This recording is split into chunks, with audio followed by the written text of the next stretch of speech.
mar ODM idwaro ni mondo mi kelo liet mar siasa e kinde gi kod jowetegi kod bende jopiny. Kaluwore kod Caroline Opar ma en jachung' manoendo mar ward ma Kajulu East, sani endi koro wacho ni yiero mabiro ni endi en yiero bende ibiro tim maber mondo mi ji mang'eny weketo liet mang'eny manono maonge tiendgi. Kane oloso ne owacho ni welo nyaka bi tim, kendo nowacho ni ibiro time e yor noendo mar ratiro kod ler. Mikai Caroline ne twak manoendo kod Lolwe TV yo makende, kama bende koro wacho ni koro botio kod thuolo noendo mar jiwo wakeini mantiere e siasa owuog opiem kod jogo komachuo kaka yor noendo mar chopo chik mar kwan manoendo mar 2/3 kata gender role, kane oseyango ni obro biro nyiso telo maber kanyakla koda kama noendo kelo dongruok e gwenge mag Kajulu e Kisumu County.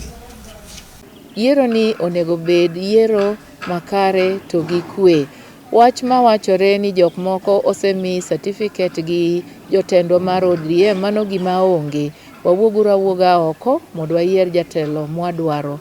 An kaka mama akwayo mine wetewa mondo wuog oko mondo walar kom ni endi gi chuo, kik wawenegi mondo wapong' 2/3 gender rule ma idwaro. Kik wariti ni ka osedhi mbele kucho chonde kimanyo joma mine. Koro akwayo joma mine mondo wuog oko mondo rakre gi chuogi mondo wayud kombe gi eki.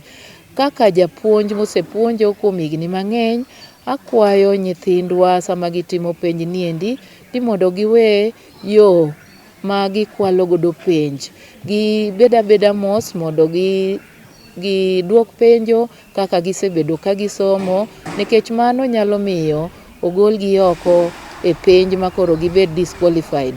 To kaka sani endi nitiere koth mochako chwe, akwayo ogandawa ma Kajulu mondo giwuog oko mondo gichak pur, nikech ka in gi chiemo eka inyalo dak maber. Wang'i anena kaka wanyalo timo smart farming mondo wapur e yo makare mondo mi wabed gi chiemo mowinjore, koro ok wabet gi midenyo. Kwayo jo Kajulu mondo wuog oko mondo yier mwalimu Caroline Lawino Opar man gi telo makare, man gi wich maleo, maparo mar dhi telo ne oganda ma Kajulu e yo maler, kendo timo negi pok maber kaka owinjore, kendo sumo negi gik moko moa koni gi kocha kabiro godo piny kaendi mondo akony godo oganda.